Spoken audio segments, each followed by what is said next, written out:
बतीउल्लाह जान के सवाल पर बिलावल गुस्सा कर गए। सवाल क्या समझते हैं कि उसकी क्रेडिबिलिटी सवाल की थी और बिलावल साहब का गुस्सा करना बनता था? बिस्मिल्लाहिर्रहमानिर्रहीम। देखें, कोई भी जो सहाफ़ी होता है ना, वो एम्बेसडर होता है बेसिकली पूरी एक मीडिया इंडस्ट्री का, पूरे उस शोबे का। अब मतीउल्लाह जान साहब नो डाउट एक सीनियर जर्नलिस्ट हैं और मेरा उनसे बड़ा अरसे जो है सुप्रीम कोर्ट के अंदर भी मुख्तलिफ प्रोसीडिंग के हवाले से उनसे मतलब रब्ता रहा है और बड़े अच्छे उनसे रिलेशन है।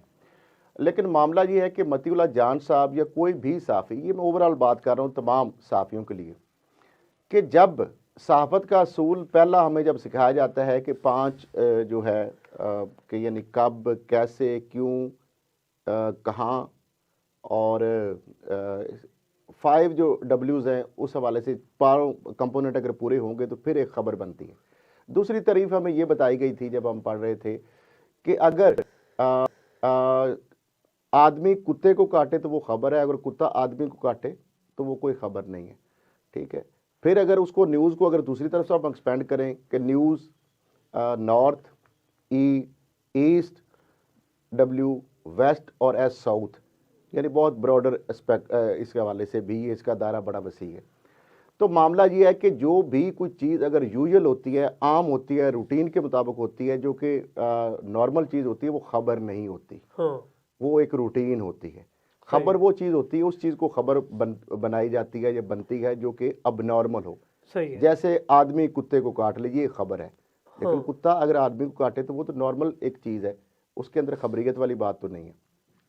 बहरहाल अब मामला ये हुआ कि जो बात बिलावल भुट्टो जरदारी साहब की, देखिए हम अगर अपने पेशे के वाले से जब हम बैठ के यहाँ पे तबसरा तजिया करते हैं तो फिर अगर डंडी मारेंगे, अगर हिपोक्रेसी का मुजाहरा मुनाफिकत का करेंगे और डबल स्टैंडर्ड अपनाएंगे तो लोग जो सुनने वाले होते हैं वो भी फिर एतमाद उनका इस शोबे से ही उठ जाएगा। सहाफ़त बेसिकली बाई चॉइस इंसान आता है और हमारा ब्रेड एंड बटर है, इसके अलावा हमारा कोई पार्ट टाइम कोई और काम नहीं है।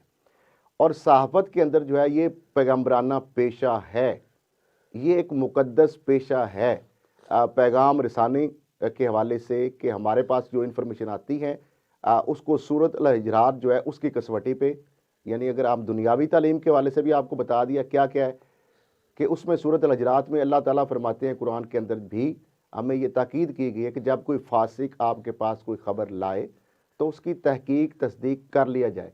हालांकि कुरान मजीद के अंदर कभी भी सख्त अल्फाज जो है वो पूरे कुरान मजीद का बार बार मैंने मुतालिया किया है लेकिन कभी मुझे नज़र नहीं आया। एक ये इस जगह पे अल्लाह ताला ने सख्त जो है अंदाज़ मुखातब इस्तेमाल किया है कि जब कोई फासिक यानी अफवाह साज फैक्ट्रियाँ या झूठी खबरें फैलाने वाले, लाने वाले, आगे चलाने वाले जो है उनके बारे में फासिक का वर्ड इस्तेमाल अल्लाह ताला ने किया, वरना ए बंदो, ए मोमनो, ए मेरे बंदो, ये इस तरह का अंदाज़ मुखातब अल्लाह ताला ने किया है। लेकिन दूसरी बात एक और जगह पे सख्ती से कुरान के अंदर जो है अहकाम आए हैं कि जो सूद लेने वाला और सूद देने वाला जो है वो ऐसे ही है जैसे मेरे खिलाफ ऐलान जंग कर रहा है। तो यानी दोनों चीज़ों के अंदर हमारी भलाई थी मकसूद, अल्लाह ताला को हमारी भलाई मकसूद थी। क्योंकि सूद के अगर कोई दलदल में फंस जाता है इंसान, कोई भी अगर गरीब आदमी, मजलूम आदमी, कोई जो है मुस्तक कोई मजबूरी के आलम में, तो उस दलदल से नहीं निकल सकता और उसको लेने वाले या देने वाले दोनों के लिए बोझ बन जाता है वो, या ख़ास तौर पे देने वाला तो उस बोझ से निकल ही नहीं सकता। तो मुसलमान इसलिए अल्लाह ने डराया कि ताकि इस कहीं दलदल में जो मेरा मजलूम या मुस्तक बंदा है कहीं फंस ना जाए, ताकि डरा दिया उसको कि इससे दूर हो, ये आग है। इसी तरीके से जो भी है साफ़ियों के अलावा भी जो गीबत के बारे में भी सगे भाई के गोश्त खाने के मुतरादिफ उसको करार दिया, यानी चुगली करना, किसी के बारे में इधर की सुनी बात उधर करनी और उधर की इधर करनी और लड़ाइयाँ डलवाना और वो शैतानी अमल करना। इसी तरीके से जो फासिक का लफ्ज़ इसलिए इस्तेमाल किया गया ताकि वो जो झूठे लोग हैं जो कि झूठ फैलाते हैं, क्योंकि अल्लाह ताला कुरान में कहता है कूलू कौलन सदीदा, और सीधी और सच्ची बात किया करो। जिस तरीके से मिलावट के वाले से कहा गया है कि कम नाप तोल के वाले से कमी ना करो, अल राशी वल मुर्शा के वाले से, मुर्शी के वाले से भी बता दिया गया कि रिश्वत लेने वाले और देने वाले दोनों जहन्नमी हैं। बेसिकली ये वो चीज़ें जो इंसानियत के लिए, हमारी भलाई के लिए इसका फ़ायदा है, यानी हर तरीके से दुनिया के वाले से भी और आखिरत के वाले से। अब इस पे आ जाते हैं, थोड़ा सा बैकग्राउंड का मकसद इस तरह था। अब मसला ये है कि हमारे पास जो बिलावल भुट्टो जरदारी साहब का स्टांस है, मैं उनके साथ खड़ा हूँ। वो इसलिए कि अगर मौलाना फजल रहमान साहब एक झूठा बयानिया चला रहे हैं और उसके बाद वो मौलाना साहब उस बयानिए से भी पीछे हट जाते हैं। हाँ। यानी डेलिबरेटली उन्होंने एक पूरी कहानी गढ़ी और बाकायदा एक मैच फिक्सिंग वो इंटरव्यू जो लग रहा था, क्योंकि जब वो पूरी बात कर रहे हैं तो आगे से वो बात कर रहे हैं कि अच्छा इसका मतलब ये है कि फिर बॉल उधर से आई और पीपल्स पार्टी और नून लीग ने इसको इंडोर्स कर दिया, तो उन्होंने कहा हाँ हाँ आपने पकड़ लिया, आप बड़े अच्छे साफी हैं। तो मौलाना साहब को रोटी को चोची तो नहीं कहते। मौलाना साहब जो है जितनी सियासत के अंदर जो काया है, वो जितने वो जीरक और संजीदा और जो बसीरत रखते हैं सियासी, दीनी, मजहबी, हर तरीके से, बेबी तसव्वुफ की भी उनके पास कोई अलूम हो, क्योंकि जिस तरीके से वो दावा करते हैं कि बहुत ज़्यादा दीनदार हैं, वो अल्लाह का कलाम और जो दीन के करीब वो लोग होते हैं, तो इस तरह भी मे बी वो अपने मुरीदैन को या जो उनके फॉलोअर्स होते हैं उसको मे बी तासर देती हूँ कि आगे की चीज़ों का भी उनको पता होता है। हाँ। तो मैं ये नहीं कह रहा उन्होंने कोई दावा किया या नहीं किया, लेकिन बहरहाल उनके फॉलोअर यही समझते हैं कि जो वो बात कर रहे हैं शायद ऐसे ही है कि जैसे उनको। अब मौलाना साहब ने पूरी कहानी बनाई कि जनाब इस तरह मुलाकात हुई और मुलाकात के वाले से ये लोग उसमें मौजूद थे और उसके बारे में उन्होंने आगे से बताया। अच्छा, एक और बात उसके अंदर सबसे बड़ी अहम जो बात है, मौलाना साहब ने जो बात की उसमें तो कोई गैर आईनी और गैर कानूनी या गैर उसमें भी कोई बात ऐसी नहीं थी। उन्होंने कहा कि वो आए हमारे पास और उन्होंने ये कहा कि आप विद इन सिस्टम, मतलब आइन के अंदर रहते रहे, तो वो तो उन्होंने कोई गलत बात नहीं की। सही है। अगर ये बात वो पैगाम लेके आए थे, या तो होता ना कि वो ये पैगाम लेके आते कि खबरदार आपने अगर अदम एतमाद लाए तो हम आपको इबरत का निशान बना देंगे, तो उन्होंने तो ऐसी बात ही नहीं की। मेरा ख्याल इसमें भी कोई गलत बात नहीं है। जो भी आए थे, अगर बाजवा साहब थे या किसी और का नाम ले रहे या किसी फिर बाद में उससे मुकर भी रहे, इसमें तो गलत बात ही नहीं है। और दूसरा वो ये पैगाम ला रहे थे कि ए न्यूट्रल जो पॉलिटिकल, सुन ले छोटा सा दूसरा पॉइंट ये बड़ा है, इसके साथ आप बात करिए। दूसरा इसमें ए पॉलिटिकल के वाले से भी चीज बात स्टैब्लिश होती है कि उन्होंने वो ए पॉलिटिकल हो चुके थे, जो उन्होंने बात की उस पर प्रूव किया। उन्होंने ये कहा कि वो जो बानी चेयरमैन पीटीआई हैं वो इस्तीफा देने के लिए तैयार हैं। तो आप बजाय इस चीज के, अगर अदम एतमाद के जरिए आप कामयाब होती है तो बिल्कुल ठीक है, वेल एंड गुड, और अगर नहीं भी होती तो जून में गालबन वो कहा उन्होंने कि जो उनके बकौल कि वो जो है रिजाइन करने के लिए तैयार है। ऐसी क्या बात।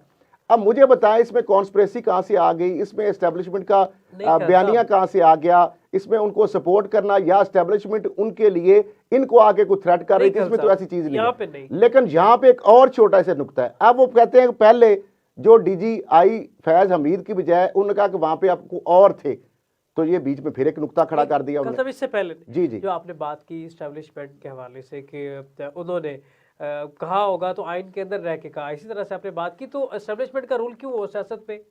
देखिए उन्होंने तो कोई रोल किया इसमें। मौलाना फजल रहमान साहब की पूरी कहानी के अंदर जो बता रहे हैं उसमें तो कोई रोल उनका है ही नहीं, जो इंटरवेंशन है ही नहीं। आपने एक बात की है ना, इंटरवेंशन उनकी यहाँ पे कहाँ पे आ रही है, वो कह सकते हैं तो इसमें तो क्या सकते हैं, जनरल बाजवा का काम तो नहीं है ना वो पॉलिटिकल उनके पास क्यों जाते हैं। जब वो बानी चेयरमैन पीटीआई या वो किसी से मिलने के लिए तैयार नहीं थे, ना उनसे को मिलने के लिए तैयार था, बल्कि वो तैयार भी थे, वो नहीं तैयार थे, तो बीच में मीडिएशन के लिए अगर उन्होंने मीडिएशन भी की, मीडिएशन तो किसका, ये तो फिर बिलावल भुट्टो को सोचना चाहिए जो उनके पास गए थे, बाजवा साहब के पास। ये फजल रहमान साहब को सोचना चाहिए जिन्होंने एमएमए बनाई और मुशर्रफ के साथ रहे, खड़े हुए, वोट दिया, वर्दी में भी सदर कबूल किया।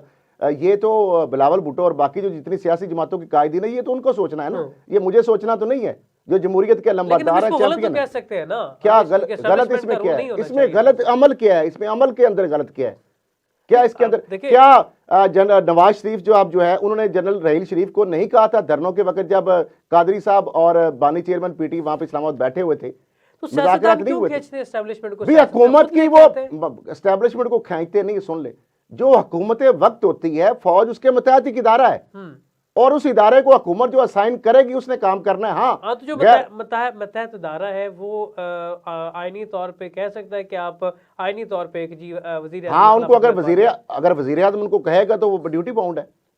हाँ, अगर कोई गलत जाके काम करे, इमरान खान वजीर आज़म थे ना, तो इमरान खान ने उन्होंने कहा ना कि आप जाके उनको ये कह दें कि वो अगर सिस्टम के अंदर ठीक है ले आए, और आखिरी बाल तक उन्होंने लड़ने की बात भी की, और फिर उसके बाद उन्होंने कहा कि नहीं होगा तो मैं रिजाइन करने के लिए तैयार हूं। फिर तो वो सुप्रीम कोर्ट ने हटाया ना वहां पे, जब वो अदम एतमाद वाला जो आईनी मामला है उससे तो फिर गए वो, जब वो हालांकि बाजवा साहब को और मैसेंजर बना के भेजा, और वो भी बीच में मेरा ख्याल है उनको भी गलत साबित कर दिया ना उन्होंने तो।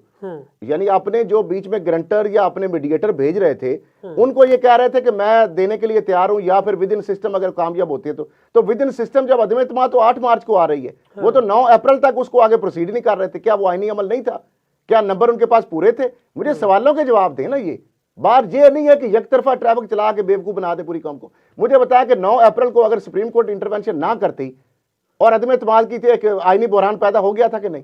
क्या वो कंटेम्प्ट ऑफ कोर्ट की प्रोसीडिंग कर देते तो फिर वो इनके ऊपर, प्राइम मिनिस्टर और स्पीकर के ऊपर, तो क्या फिर ये क्वालिफाई कर सकते थे इलेक्शन के अंदर? तो ये भी एक सवाल है। तो फिर ये है कि आप उनको ब्लेसिंग इन डिस्गाइज है कि सुप्रीम कोर्ट ने उस चीज को क्राइसिस से निकाला हमें। वरना क्या आज भी वही उसी जगह पे चले जाएं? क्या नंबर गेम इनके पास पूरी थी? नहीं थी। तो नहीं थी तो कैसे हुकूमत कायम रह सकती थी? वो तो भला हो सुप्रीम कोर्ट का जिन्होंने कुबे को लात गई भाई रास आ गई, ब्लेसिंग इन डिस्गाइज। अगर वो ना करते तो अगले दिन फिर एतमाद का वोट लेने के लिए क्या देते? तो क्या बानी चेयरमैन एतमाद का वोट लेने में कामयाब हो सकते थे? नहीं हो सकते थे। अपने बंदों को इकट्ठा करने में कामयाब नहीं हो सके। तो मसला यही है ना। तो फिर उसमें गलत बात क्या हो गई? अब मामला यह है कि अब जो बिलावल साहब जो बात जो वहां से जो शुरू की थी, देखिए जब सहाफी जो होता है उसकी जिम्मेदारी बुनियादी ये है कि जब उन्होंने इल्जाम लगाया कि बिलावल भुट्टो जो है उन्होंने बाजवा के साथ मुलाकात और सौदा कर दिया, ये फजल रहमान साहब के बयान है ना, उसमें सौदे की बात जो बिलावल के साथ बाजवा साहब के साथ सौदे की बात तो उन्होंने भी नहीं की। तो मतीउल्लाह जान साहब के पास कोई ऐसे एविडेंस या तो हो, और दूसरी बात यह कि बिलावल साहब के ऊपर इतना संगीन इल्जाम मौलाना साहब के हवाले से अगर वो लगा रहे हैं उनकी कंधे पे रख के, तो मौलाना साहब पहली बात तो बयान से ही मुकर गए। तो जो बंदा एक दफा वंस ऑलवेज ला रही है, सुप्रीम कोर्ट की जजमेंट भी और इस्लाम भी कहता है कि जो झूठा है वो फिर वो हमेशा उसकी बात पे जो है ना मुनाफिक की निशानियां है कि जो बात बात पर झूठ बोलता है और बात बात से मुकर जाता है। तो मैं इस्लाम की बात कर रहा हूँ। ये फजल रहमान साहब या उसके बंदे आप मेरे पे फतवा ना लगा दें। इस्लाम में ये जो बात है मैं तो उसकी करूंगा। ये किसी के साथ अगर इतफाक महज है जोड़ रहा है कोई नहीं जोड़ रहा, मेरा इससे इशू नहीं है। अब मुझे ये बताएं कि जो ये मामला अगर मैं बात तक करता हूं कि बिलावल भुट्टो जरदारी साहब के ऊपर जो उन्होंने इल्ज़ाम लगाया भी नहीं है, और मतीउल्लाह जान साहब या कोई भी साफी मैं भी अगर इल्ज़ाम लगाता हूं, तो जिस बंदे से वो मनसूब इल्ज़ाम है क्या उससे मौक़िफ़ लेना हमारा फ़र्ज नहीं बनता? एक संगीन इल्ज़ाम है ना, और पूरी पार्टी का उनका फॉलोअर है, वोटर है, उनके साथ एक लॉयल्टी है, पूरी करोड़ों लाखों लोगों की हमदर्दियाँ हैं, उनके लिए मोहब्बतें हैं। तो आप इतनी बड़ी एक स्टोरी कर देते हैं कि एस्टेब्लिशमेंट से सौदा कर लिया, तो भाई उसकी एविडेंस पर लाए ना आप। क्या मौलाना फजल रहमान साहब इस बात पे कायम है? ऐसी बात वो गवाही देते हैं? नहीं देते। क्या और जो पार्टिसिपेंट है वो गवाही देते हैं? बिलावल साहब ने भी यही कहा कि मुलाकात की मैं डिनाई कर रहा, लेकिन उसके अंदर मैंने तो कोई सौदा नहीं किया। बिलावल साहब ये कह रहे हैं, तो ये तो वहां से आ जाते के खिलाफ है ना, क्या बगैर सबूत के? देखिए वही मैं कह रहा हूँ ना कि तो फिर उसमें फिर छोटा सा इसके अंदर क्लैरिटी कर लेना जो आपने पूछा था। उन्होंने बेसिकली जमात को मुकम्मल मैंडेट नहीं दी और अवाम में मगर इस मुल्क को चलाया जाए, मुज़ाकरात से मसाइल का हल निकाला जा सकता है। और उन्होंने कहा जब कोई हमारे पास नून लीग आएगी तो हम अपनी टर्म्स एंड कंडीशन पे करेंगे ना कि उनकी पे। और जो आपने बात की कि बाजवा साहब से मुलाकात के सवाल पर बिलावल भुट्टो साहब जो है उन बरम हुए, और उन्होंने कहा कि हालांकि बरम भी नहीं हुए थे, उन्होंने बड़े अच्छे तरीके पोलाइट तरीके से बात की और जस्टिफिकेशन और लॉजिक के साथ। उन्होंने कहा आपके पास क्या सबूत है कि एस्टेब्लिशमेंट से मिला हुआ हूँ, मुझ पर इल्ज़ाम लगाने से पहले सबूत हैं, अगर मौलाना कोई ऐसी बात करते भी हैं तो इनसे पूछें। अगर मेरी मुलाकात भी हुई तो क्या मैंने जमहूरियत आइन पर कोई बात की या सौदेबाजी की? अब मुझे ये बताएं, इस वजह से हमें शर्मिंदगी पूरी साफ्ती इंडस्ट्री को उठाना पड़े। तो मसला ये है कि हम जर्नलिस्ट जो हैं जज्बाती, हमारे से भी गलतियां होती हैं, हमारी खबरें भी बाज़ दफ़ा बाउंस हो जाती हैं, लेकिन मसला ये किसी भी पार्टी के ऊपर हमें ये इख्तियार नहीं है कि यहाँ पे बैठ के नवाज शरीफ साहब के ऊपर ये कह दे कि जनाब उन्होंने कोई सौदा कर लिया है, या बानी चेयरमैन PTI ने डील कर ली है, या बिलावल भुट्टो जरदारी साहब ने। इससे क्या नुकसान होता है? एक तो हम अपने मुल्क के इदारा जो है फौज और इस्टेब्लिशमेंट, उसको हम डुबियस उनका करैक्टर साबित कर रहे हैं, उनको कटहरे में खड़ा कर देते हैं अवाम की नज़रों में, उनके लिए नफरतें पैदा करने की कोशिश करते हैं।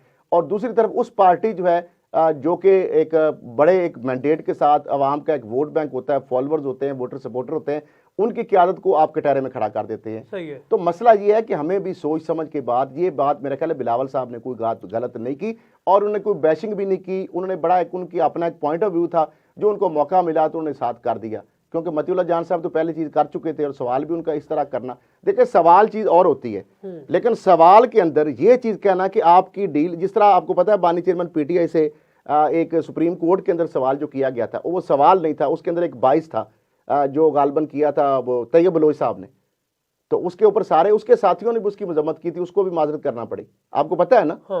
तो मसला ये सवाल होना चाहिए, सवाल के अंदर आप चार्जशीट लगाएंगे, सवाल के साथ अगर चार्जशीट शामिल होगी तो फिर चार्जशीट के वाले से आपको ठोस एविडेंस और सबूत जो है वो आपको पेश करना होंगे, या उस बंदे का पहले आपने मौकफ लिया, उसकी रिकॉर्डिंग हो, बिलावल साहब इस चीज़ का एतराफ़ कर रहे हो, या आपके पास कोई ऐसी चीज़ हो या मौलाना साहब भी कम से कम इस चीज़ को या बाकी पार्टिसिपेंट एस्टैब्लिश कर रहे हो, तो आप कहेंगे आपके 10 बंदे ये गवाही दे रहे हैं, तो फिर तो आपकी बात समझ आती है। लेकिन आप सवाल के अंदर फ्रेज करके और उसके अंदर एक सवाल करके उसी के जरिए आप वीलॉग कर लें व्यूवरशिप के लिए कि अपने सवाल के ऊपर रख के किसी के मुंह में डालने की अपने जुमले कोशिश करें, तो ये बात जो है मैं समझता हूँ गैर मुनासिब है और ये किसी सूरत भी सहाफत की से इज्जत या तकद्दस में कोई फायदा नहीं होता या इजाफा नहीं होता, बल्कि इससे शर्मिंदगी का सामना उठाना पड़ता है।